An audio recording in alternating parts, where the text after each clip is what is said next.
अपने गांव में बुढ़ादरी में मौजूद हूँ। तो आपने देखा होगा कि ये मासूम बच्ची है छोटी सी, उसके लिए व्हील चेयर लाए हैं उसको देने के लिए। आपने उसकी तकलीफ देखी होगी, मगर मेरे पास अल्फाज नहीं है वो अदा कर सकूं।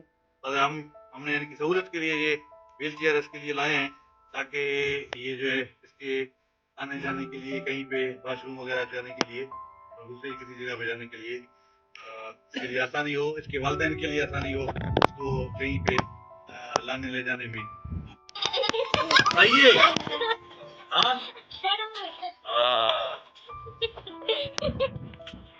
कैसे अभी खुश हो रही है?